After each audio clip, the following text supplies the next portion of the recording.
حاسس انك بتشتغل كتير بس محدش واخد باله منك، ولا شايفين اللي بتعمله، ولا حاسين بقيمتك، ولا مقدرين مجهودك. وطبعا كل ده بيأثر على تطورك الوظيفي وبيأثر على الترقية بتاعتك. وانت مش لوحدك في المعضلة دي اصلا ظاهرة علمية اسمها invisible labor.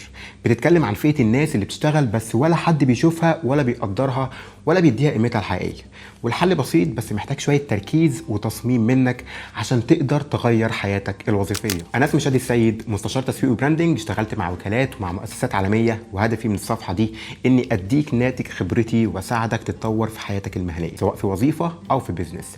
فيا ريت تتابعني لو هدفك حاجة من الاثنين دول. خليني بقى اقول لك على 8 طرق مش بس هتخلي الناس تشوفك وتقدر قيمتك، لكن كمان هتفتح لنفسك ابواب لاعتلاء السلم الوظيفي. اول طريقه، اتخلص من عقده الصمت. في ناس فاكره ان الشغل هو بس انك تنفذ المطلوب وتسكت، بس الواقع للاسف غير كده.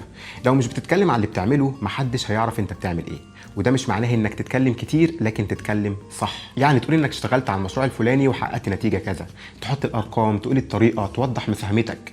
في مقوله بتقول visibility is strategy، انك تتشاف في الشركه دي في حد ذاتها استراتيجيه نمو. لازم كمان تتعود تبني علاقات حقيقيه مش بس مهنيه.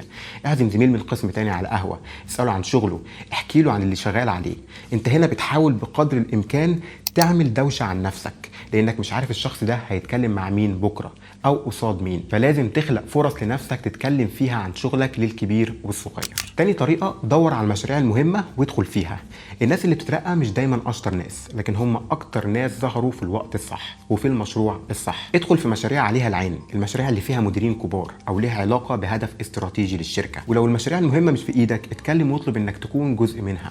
قول انك حابب تتعلم وتضيف. الناس بتحترم الشخص اللي بيحاول ياخد خطوه لقدام. تالت طريقه، اربط اللي بتعمله بالبيزنس. اسال نفسك، الشغل اللي بعمله بيساعد الشركه تحقق ايه؟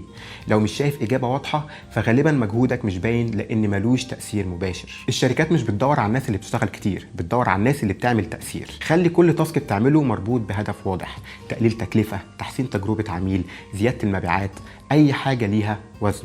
وتقدر تسال مديرك طبعا بكل بساطه، الحاجات اللي بشتغل عليها بتخدم ايه في الشركه؟ لو في حاجات اقدر اشتغل عليها يكون ليها تاثير مباشر، قول لي عليها. اللي بيسال دايما بيكون سابق بخطوه. رابع طريقه، دون نجاحاتك وابني بيزنس كيس منها. مفيش حاجه اسمها انا عارف ان شغل حلو، انت بتنسى واللي حواليك بينسوا. لازم توثق وتكتب اشتغلت على ايه وازاي وحققت ايه. اعمل فايل بسيط كده عندك على الكمبيوتر فيه اهم النجاحات بتاعتك، لانك هتحتاجه في تقييم الاداء او حتى في تقديمك على ترقيه. ودي كمان بتساعدك تفكر بشكل استراتيجي اكتر في شغلك، وهتساعدك لو انت كمان بتقدم على شغل جديد. خامس طريقه، اعرف مين شايف شغلك. في كل شركه في ناس ليهم تاثير وسلطه بعيدا عن مديرك المباشر.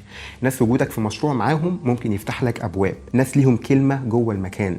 لازم تفهم خريطه التاثير والسلطه في شركتك، تعرف مين بيبص على النتائج، مين بيدي ابروفلز، مين بيأثر على القرار، ومين ليه الكلمه العليا، وتحاول تخلي مجهودك يوصل له. سادس طريقه، ما تستناش حد يقيمك، قيم انت نفسك وعيد ترتيب اوراقك.